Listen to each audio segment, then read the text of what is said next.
What's up, easy fam? Welcome back to the channel, guys. Welcome back to another video on ASCP vlogs. If this is your first time here, you are highly welcome to my channel. Please do well to like, comment, subscribe, turn on your post notifications so that you're notified when next I drop another post. Don't forget to check out my playlist, ASCP Preparatory Guide, that will guide you on everything you need to know about the ASCP exam, from your account creation down to paying and booking for your exam.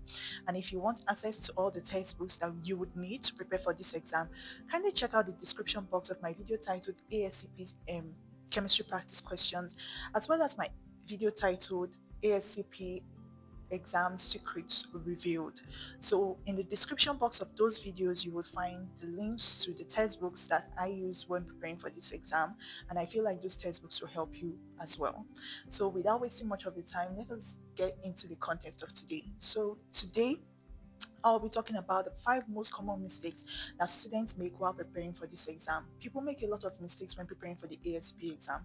Most people are quite unsure of what kind of study strategy they should make use of, or what would work for them, the kind of textbooks that will work for them, their study patterns and all of that.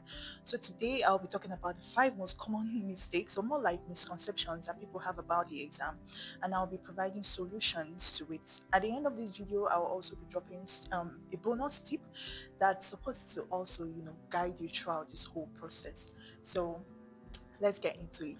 So the mistake number one people make is in cramming. Yes, and there are a lot of people, they call themselves crammers. Just I've forgotten what they call it, the la cram la pour. They believe in la cram la pour. You cram everything and then you pour it. La cram la pour is not going to work in ASP. Not saying that crammers are never going to pass the ASP exam. No. The shocker is that crammers can pass ASP exam, but the thing is, how do you cram? Because let me give you one good news, my fellow crammers. I am also a crammer. I'm somebody that crams a lot. And I'm also la cram la pour. But then my la cram la pour is not that I just cram without knowing why. So that is the difference. When you cram, you need to know why. Let me say, if they are talking about this organism grows well at 32 degrees Celsius. Why does it grow well at 32 degrees Celsius? The moment you are reading with the intention of asking why, you get to understand more. Even though you are a crammer, you're somebody that crams, okay, 2 times 2 is 4, 3 times 3 is 9, but you are still asking the question why, your cramming will still work for you. So that's the good news. If you are a crammer, that doesn't mean you cannot sit for the ASP exam, because I myself, I am in the same league with you. But then you need to upgrade your cramming to asking why. The second mistake people make is ignoring your weak areas. Let me say you're somebody that is very good in chemistry, and you know you're not very, very good in microbiology, and you keep putting much attention in in chemistry, and every time you pick up your book to read, it's always chemistry, chemistry, chemistry.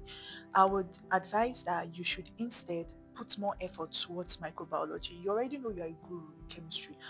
Nobody is dragging chemistry with you, but you know your weak area is in microbiology. So you should give microbiology your utmost attention. You should focus more on microbiology. Spend more time solving practice questions on microbiology. Spend more time reading microbiology. Okay, let's say you are weak in immunology, and immunology makes up to 10 to 15% of the exam.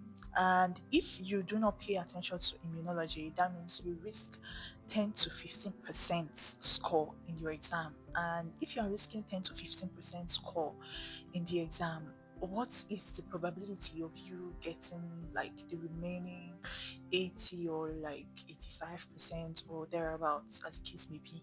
So you need to um dedicate extra time to your weak areas, and by dedicating extra time to your weak areas, you can use flashcards. Okay, you can use like flashcards, diagrams, or even teaching your concepts to a friend. Another thing I would say is randomly ask yourself questions for those your weak areas. You can just randomly ask yourself questions. Okay, what are the characteristics of speckled? And if you find yourself struggling to answer it, then that means you are beginning to forget, and that means you didn't really understand what you wrote, and that means you need to revisit it again. Another mistake people make is not practicing with time. So I have seen this occur most of the times. People say they ran out of time, they were not able to finish on time, they left some questions behind. This would be actually very disastrous if you were not to finish on time. So if you are very, if you are a back somebody that has been riding with me from the beginning, you would know that I finished my exam and I had almost an hour, almost 30 minutes or so to myself, and I used that time to go back and start correcting my answers and all of that. So you want to be in that kind of situation. You don't want to run out of time. You are given a period of 2 to 3 minutes for one question. So if you're given 2 to 3 minutes for one question, that means you need to be at the top of your game.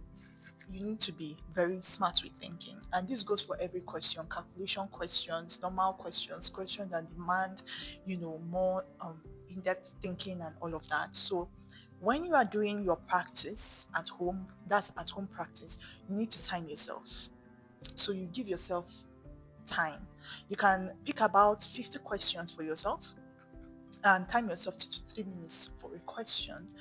Or if you want to imitate or put yourself in the same condition as the ASCP exam, you can pick random 100 questions from all the disciplines, all the different disciplines in medical laboratory science and as related to the ASCP exam, and then you time yourself.